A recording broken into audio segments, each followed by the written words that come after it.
Hello Bond fans, and welcome to this third episode of 00 Effects, where we will be speaking about explosions. Don't you just love a good big bang?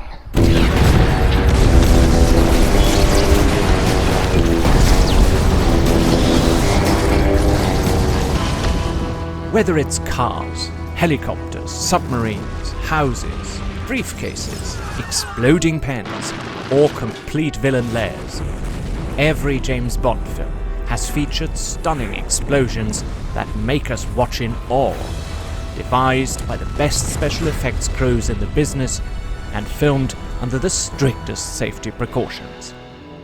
Nonetheless, dealing with combustible liquids on a film set can sometimes cause havoc of unexpected proportions and literally blow your roof off, as it happened in Pinewood Studios while filming the latest Bond adventure, No Time to Die. Looking at the numbers, the first James Bond film, Dr. No, started with a modest 2 explosions. From Russia with Love raised the bar to 16 in 1963, Goldfinger reduced by 8 in 1964, and Thunderball went up to 19 in 1965. Let's look at 2 significant explosions from Thunderball and the award-winning special effects work of John Steers, who had been in charge of special effects since 1963 and From Russia with Love. Surely you will all remember this scene filmed at Silverstone Racecourse, where Bond is chased by Count Lippe, who in turn is chased by evil henchwoman Fiona Volpe on her gold-painted BSA A65 Lightning motorcycle, fully equipped with rocket launchers, naturally.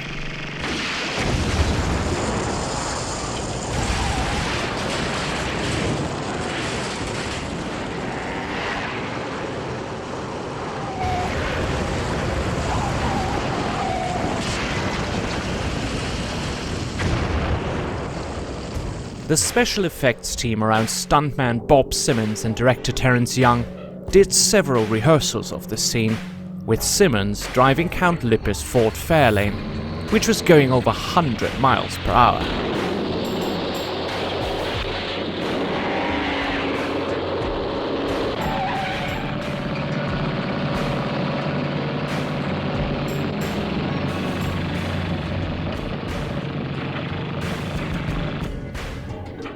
When the final takes were shot, the Ford had to be prepped again and again for each take, with a spare boot lid always at the ready.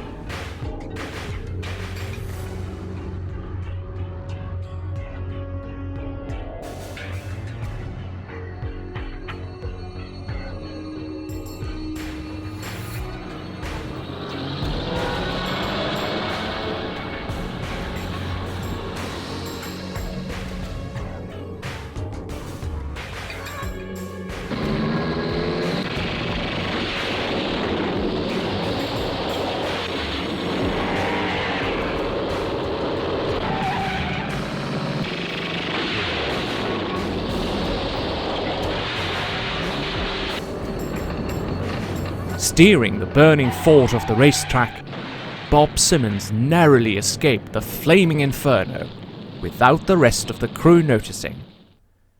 Director Terence Young was shocked when he couldn't see the stunt driver anywhere. Luckily, he had made his daring escape just in time. A marvelous example of early precision Bond stunt work.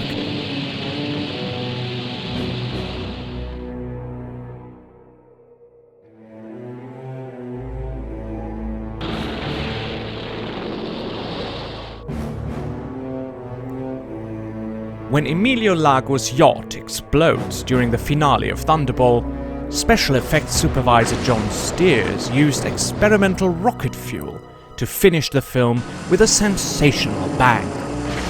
He succeeded, but the power he unleashed with this explosion was infamous. And I didn't know how powerful it was. I hadn't got a clue. And I had no chance to test it because the stuff had arrived the night before. So it really was suck it and see. And I hit the TX and I just couldn't believe what happened. I mean, the thing just disappeared in front of our eyes. I didn't know where the boat had gone, so I thought it just vaporised it. I looked up, and there was a little black pinpoint in the sky. And I said, I don't know where you guys, but the boat is coming down on top of us, and there's nowhere to go. And I looked up, and by this time you can see that it's perfectly round, this thing, and there's all bits and pieces. Very nasty mess coming down. When we got back to 30 miles back to Nassau, all the windows were out in Bay Street. We'd taken all the windows out. That's 30 miles away. It's only the fact that we were right on top of it, laying down, that the blast went right over us. Must have been the biggest explosion ever in a movie picture. Ever. John Steer's outstanding work on Thunderball was honoured at the 38th Academy Awards with an Oscar for Best Visual Effects. The winner is John Steers for Thunderball. I think it's the last one that you'll see with one name on a special effects Oscar. I didn't know I was even in for an Academy Award.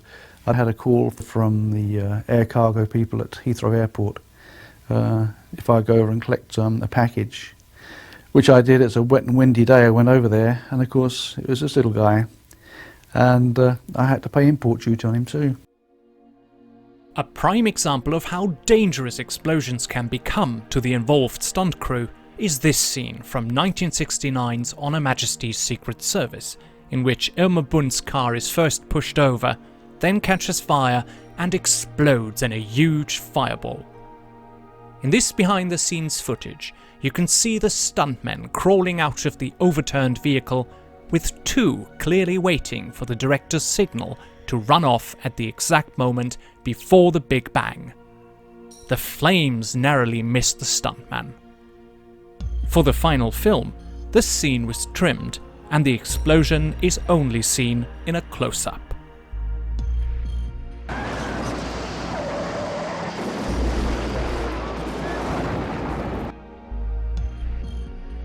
The attack on Blofeld's Alpine hideout Piz Gloria featured a number of special effects explosions, but the whole fortress going up in smoke was done with a miniature reproduction.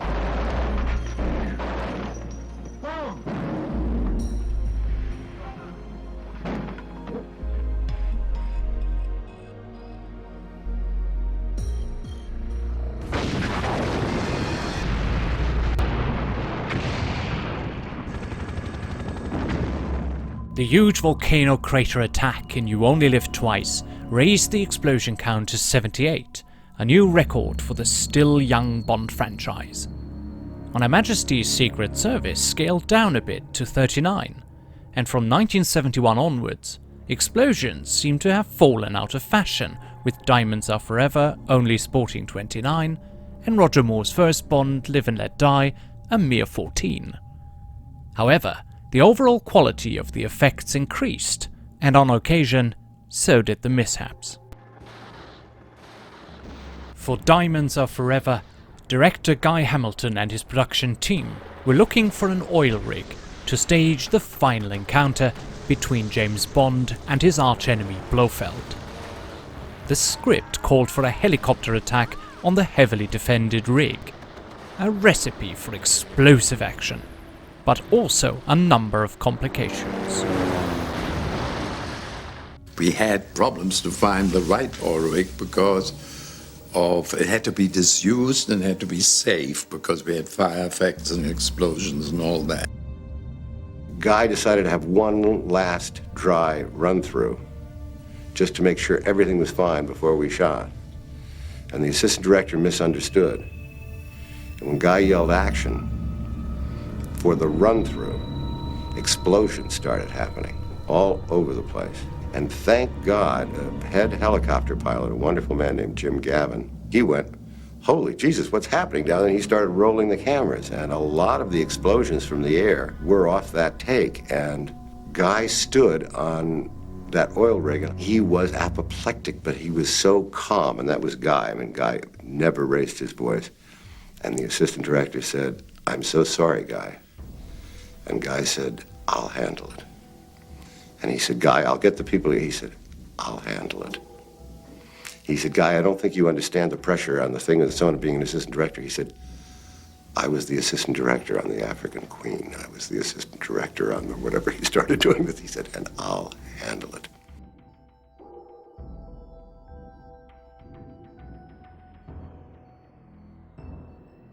(1973's Live and Let Die featured a marvelous array of miniature explosions by Derek Meddings, but a spectacular life-size explosion was achieved during the thrilling boat chase when Bond pushes the enemy boat into the open hull of a cargo ship, resulting in a bright fireball that could be seen for miles. A little note on sound effects being used. Most of the time, the original explosion sound is actually not used, but replaced with a sound effect library sound. This scene is a good example. The sound effect being used is called medium explosion with fireball, dry, concussive explosion with long dry decay, close perspective. Let's listen to the isolated sound.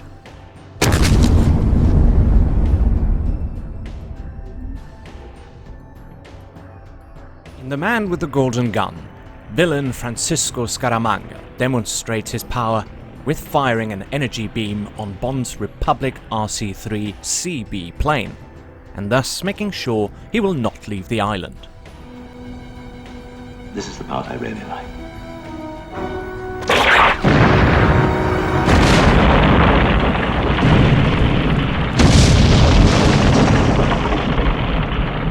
Now that's what I call solar power. That's what I call trouble. Rumours say that a mock-up was blown up on location in Thailand, and the actual RC-3 CB is still in existence. For the climax of the film and the traditional destruction of the villain lair, a combination of fantastic miniatures by Derek Meddings and real explosions by John Steers was used. You can't really blow up a set that size. It's too expensive to make everything as a breakaway. Of course, that's what we did. We built quite a large miniature. The real deal, explosions igniting close to the lead actors, became a challenge for actress Britt Ekland as she fled the complex with Roger Moore. We were all watching when she had to do this particular run, and we knew that there were going to be explosions all the way along her path. I was very scared, I have to admit. Very, very, very scared. And she wasn't wearing it very much at the time. One of them went off and really, it didn't burn my bum, but, you know, you're very vulnerable when you're half naked. She did freeze at one point. I freaked out. I threw myself on the floor and said, I'm not doing this anymore. And he just grabbed me and said, we gotta go. Because if the timing isn't there, then the explosions go off and that's the end of me.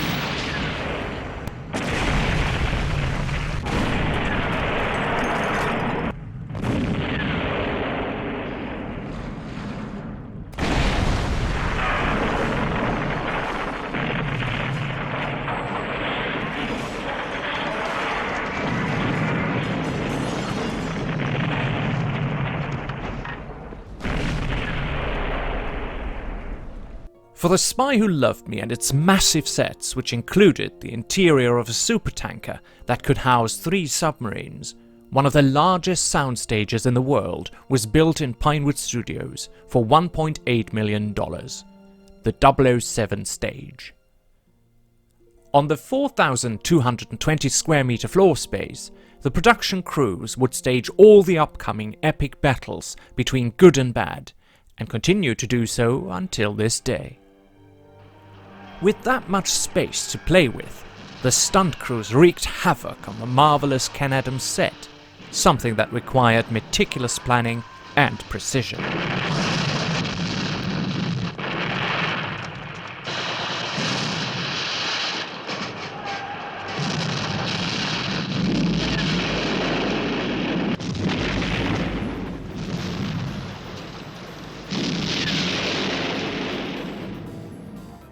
Sit down, Mr. Bond. During the final confrontation between Bond and villain Stromberg, actor Roger Moore narrowly escaped being badly hurt, as the explosive stunt looked more controllable on paper than it actually was. Your time's running out, Stromberg. Yours too, Mr. Bond. Yours too. And faster than you think.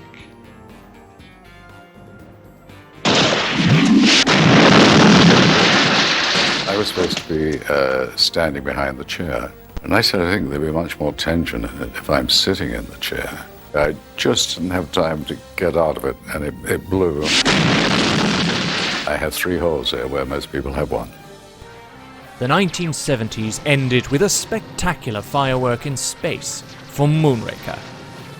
After having been chased over the Amazon River and having evaded a number of stunning water and vehicle explosions, Bond travels into space to foil the plans of villain Hugo Drax. The ensuing battle on and around his space station might look over the top today, but was immensely high-quality stunt and special effects work for the time. We do overlook the fact that flames don't rise in space. The miniature explosion by Derek Meddings looks just phenomenal.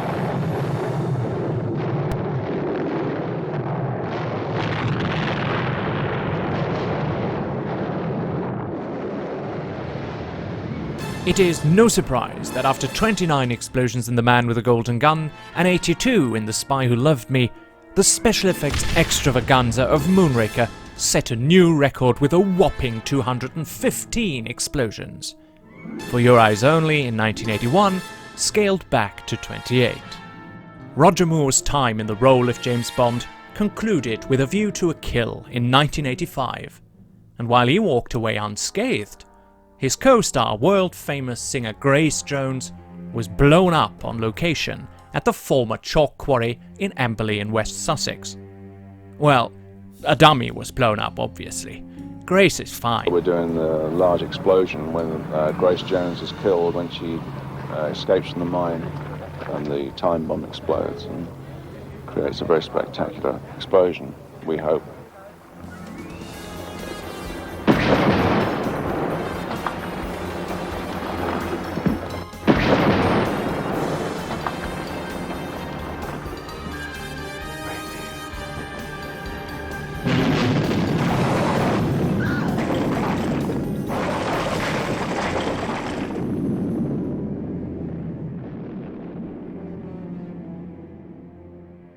In 1987, Timothy Dalton took up the Walther PPK for The Living Daylights, and under the direction of action man John Glenn, his first film became an explosive thriller with a trend slowly going towards crazier stunts and even more fantastic explosions.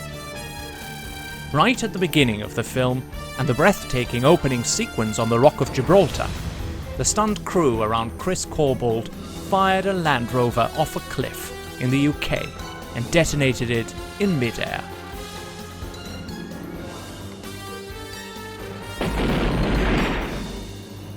The car chase on the snowy roads of Austria and on Lake Weissensee in Carinthia is another notable example of the ingenious and precise effects devised by the 007 effects crews.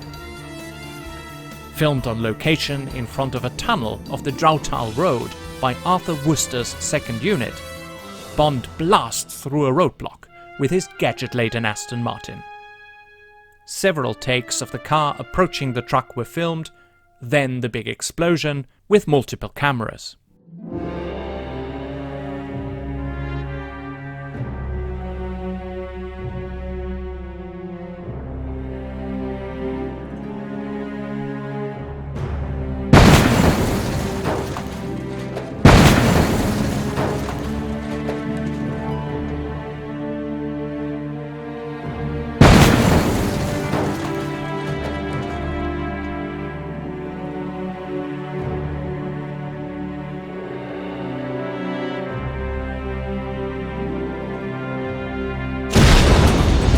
Once the truck was cut in half by the blast, the crew filmed additional angles from the opposite side, where the soldiers reacted to Bond speeding through the fire.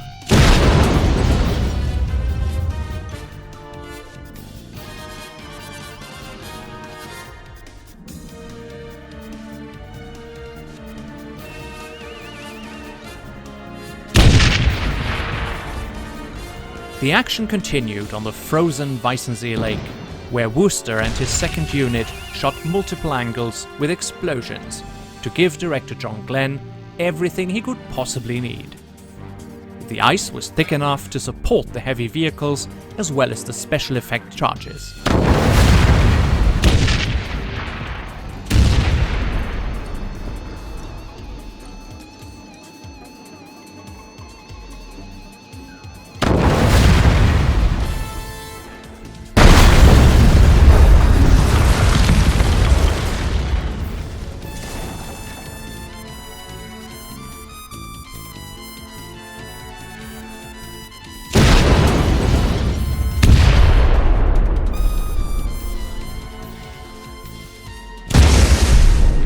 Last but not least, the crew even sacrificed Bond's beautiful Aston Martin V8.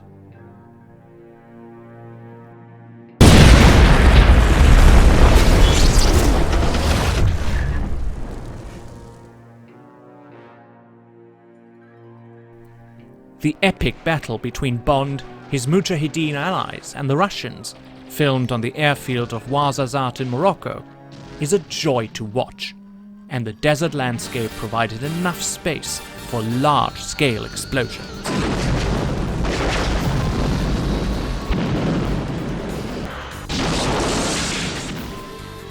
If you thought The Living Daylights had the best explosions money could buy, director John Glenn proved that you can go even further. 1989's License to Kill features some of the best explosions of the Bond series, beginning with the Otomi Ceremonial Center spectacularly going up in flames and smoke.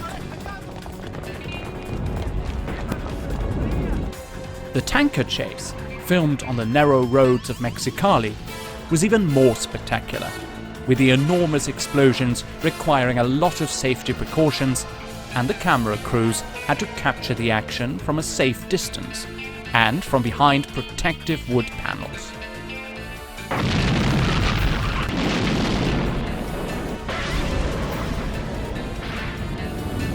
Spectacular action is very important to our films. Everybody be careful, we don't know what could come flying up here.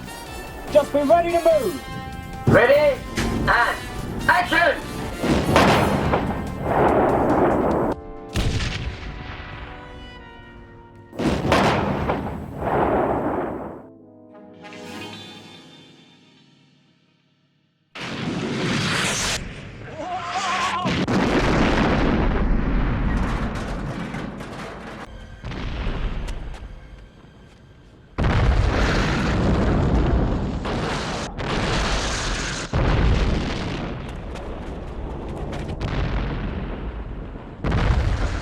Summing up the remaining 4 films of the 1980s, Octopussy had a modest 10, A View to a Kill featured 27, The Living Daylights takes the prize with 58, and License to Kill comes in second, with a total of 44 explosions.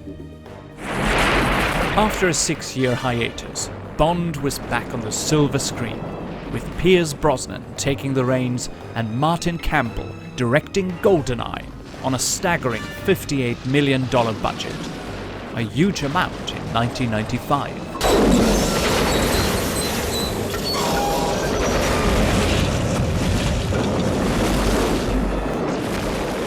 Bond and Natalia escape Trevelyan's rocket train just in time before a huge explosion goes off behind them.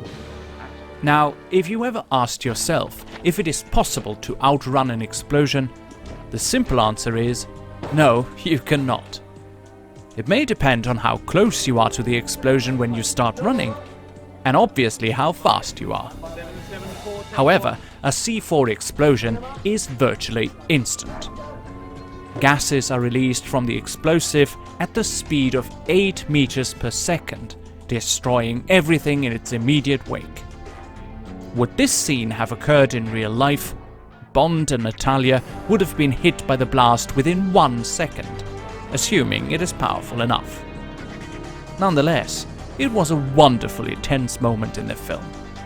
Right, all cameras running. Martin, stand by, and 3, 2, 1, action! Go, go, go, go, go, go, go!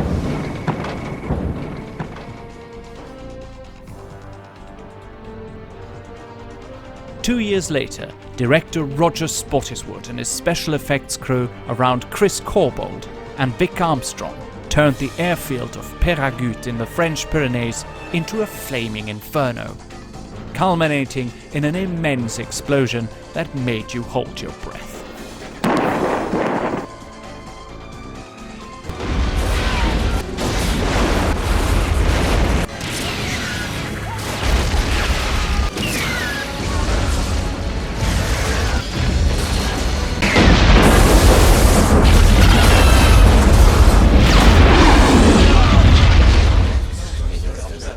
The stealth boat of villain Elliot Carver, seen later in the film, was blown up as a miniature. On a $135 million budget, director Michael Abdid had even more money to burn for The World Is Not Enough. And he really put the money on the screen, starting with the longest opening sequence of any Bond film. And what an explosive opening that was.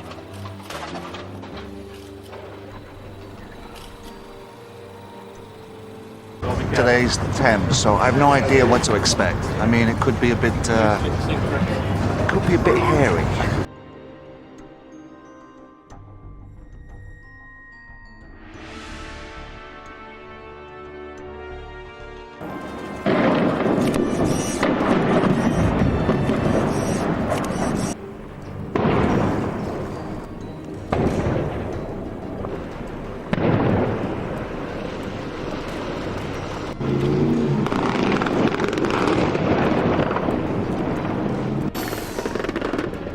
Unbelievable. I mean, Simon Crane and all those guys in the stunt department make me look good. It's as simple as that. And you're protected, and you trust, and it's built on trust. And I just have the greatest admiration for these guys. You know, it's a very, very brutal job. No matter how simple the stunt, you know, how big the stunt. The preparation, the concentration, the focus, and then ultimately the execution of it. So the audience can go, ah, wow, amazing.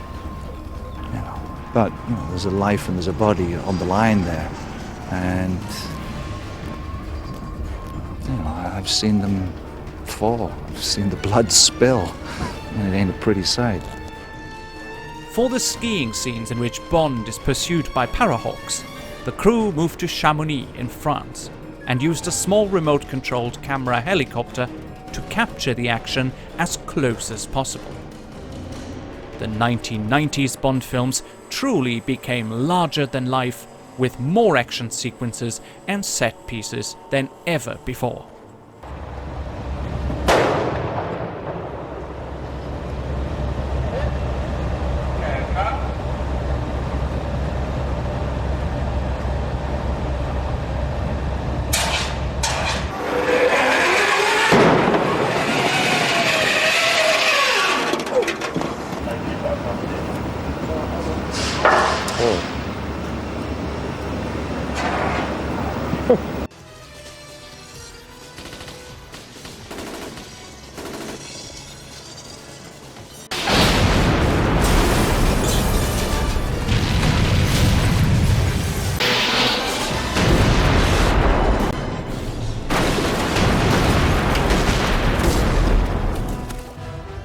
Pierce Brosnan's final adventure as 007, Die Another Day, swallowed up a $142 million budget, and out came a film that was bursting with special and visual effects. So much so that many Bond fans rank it as one of the worst films in the series. Don't blow it all at once. Personal preferences aside, the effects work was once again outstanding and absolutely on point. Vic Armstrong and his action unit delivered a fast-paced opening sequence, with Bond escaping a North Korean military base by hovercraft, filmed on the military training area in Aldershot, UK. Once again, sets were blown up in style, reducing everything to rubble, dust, and wreckage.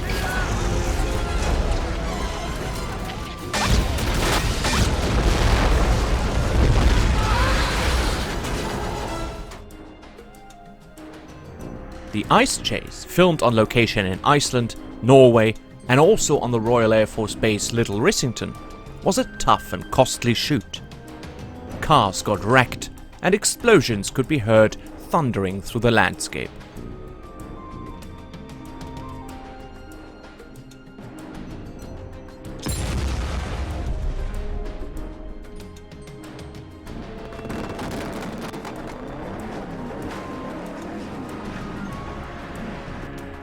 For the finale, and the Icarus beam hitting the demilitarized zone, the effects crew filmed the Antonov destruction in Pinewood, and devised a number of explosive effects, partly filmed in actual size with extras, and on a miniature landscape to detonate the big charges.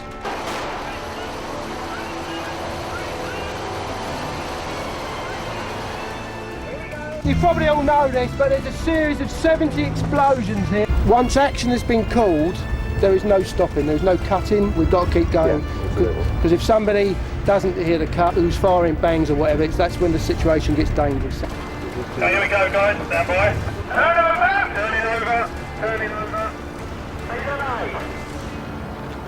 Please, please. Backward action! Get on fire!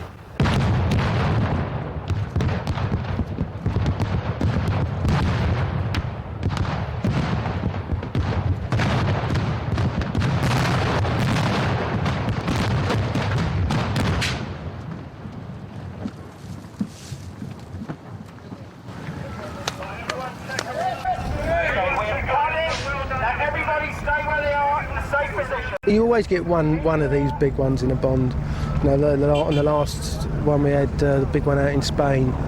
But this was nicer. There's more elements to it. There's every single element of explosion, dust, water, petrol. It was a nice combination, nice cocktail.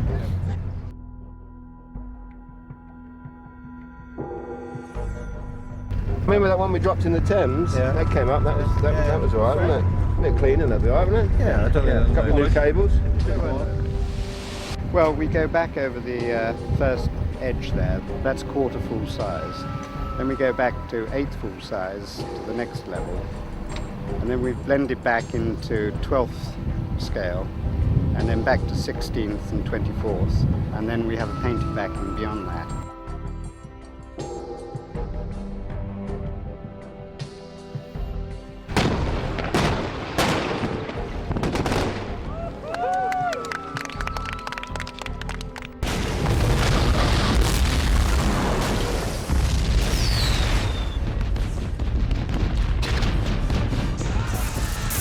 All films of the 1990s and Die Another Day in 2002 featured more than 100 explosions, GoldenEye having 113, Tomorrow Never Dies 123, The World Is Not Enough 105, and Die Another Day holds the all-time record with 278. Never have there been more explosions in a Bond film. In 2006, Daniel Craig took over, and with $40 million less in the budget than Die Another Day, director Martin Campbell managed to deliver one of the most exciting Bond films to date with Casino Royale. Big explosive effects were used scarcely, but let's look at one particular explosion that occurs during the Miami airport chase: an oil tanker hitting a stationary bus on the airfield. 6-ton tanker hitting like a 10-ton stationary bus, basically. So obviously that is, you know, a worry. You know, you try and eliminate all the dangers. Obviously, you know, it is a stunt and things can go wrong.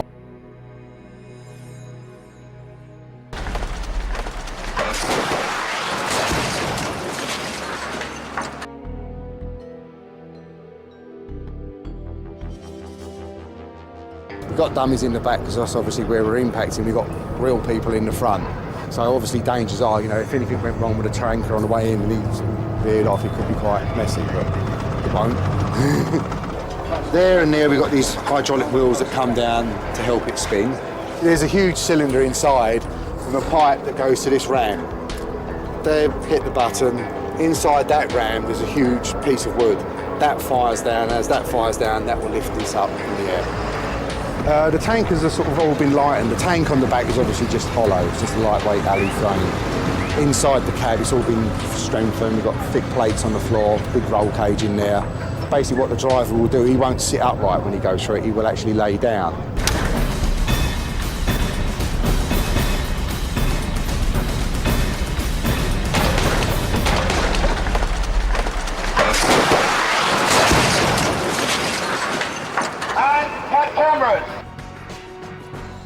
In Quantum of Solace, actor Mathieu Amalric has to outrun an explosion on set, with glass shattering all around him.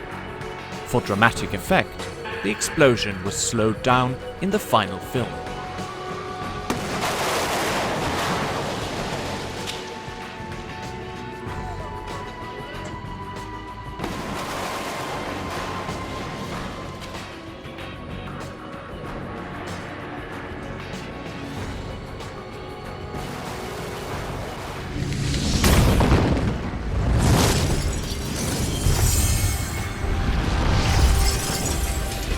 One of the best explosions of the Daniel Craig Bond films so far was shot in Hankley Common in Surrey, where the Skyfall Lodge had been constructed for the grand finale. A massive explosion rips the building apart, and you could almost feel the heat coming from the cinema screen.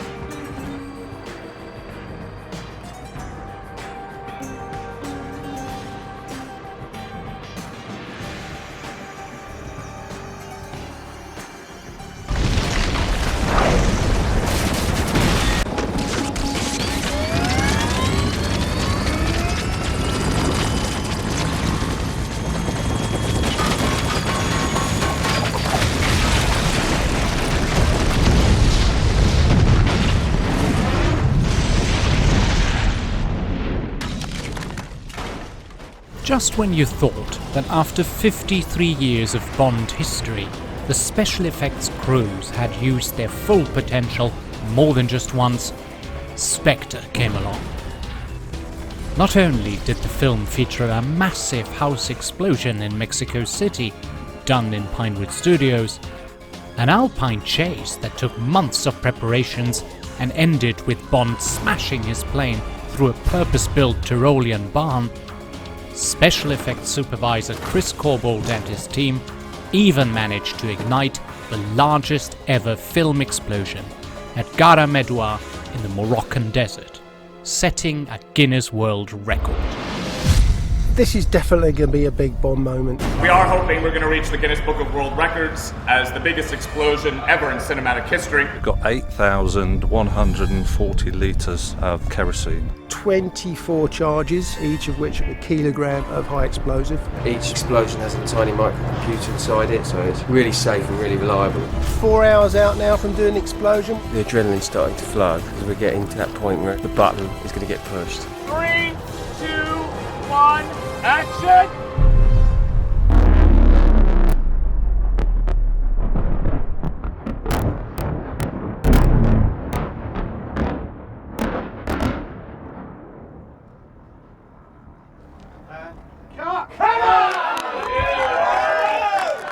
All one shot. Come up the stairs. Line of dialogue. Largest explosion in the history of movies. Exit frame. Cut.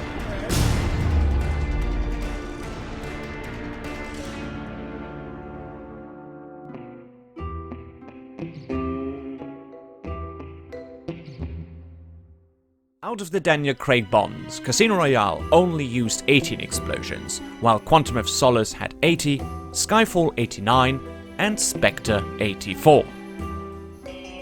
What can we expect from the latest adventure No Time to Die? Well, one thing is certain. The 007 special effects crews will do their absolute best, as they have always done.